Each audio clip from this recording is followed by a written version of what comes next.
And sir అందులో ఏదో ఎముక పెరుగుతుంది అని కూడా రైట్, దీన్ని ప్లాంటార్ ఫేసైటిస్ అంటారు. ఓ ఇప్పుడు మనం చూసే పాదం కేసుల్లో మోస్ట్ కామన్ కేసు ఇదే, ఆడవాళ్ళలో ముఖ్యంగా especially. And this is more common in women.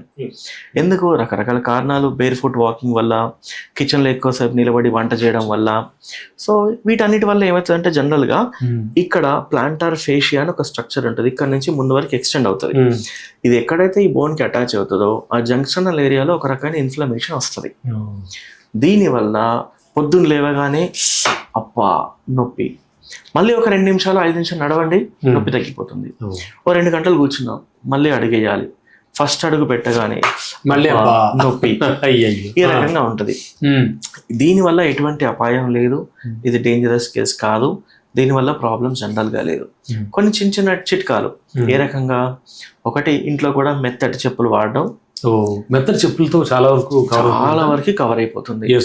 Number 2, కొంచెం మన ఇంట్లో చిన్న చిట్కాలు అంటాం కదా, వేడి నీళ్ళలో చిన్న చిటికెడు ఉప్పేసి పాదం ఇమ్మట్ చేసి కొంచెం పైకి కిందకి ఎక్సర్సైజ్ లా చేయడం, రిలాక్సేషన్ వస్తుంది. ప్లాంటార్ ఫేషియా కూడా స్ట్రెచ్ అవుతుంది.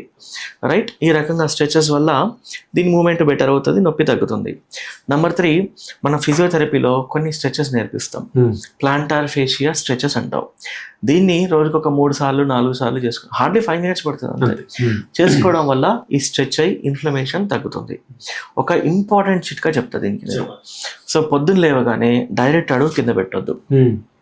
ప్లాంటార్ ఫేషియాకి సంబంధించిన స్ట్రెచెస్ బెడ్ మీద ఉన్నప్పుడే ఓ 2 నిమిషాలు 5 నిమిషాలు చేసి మెత్తటి చెప్పులు వేసుకొని ఫస్ట్ అడుగు పెట్టడం ద్వారా majority of the planter fasciitis pain తగ్గుతుంది. బాగుంది.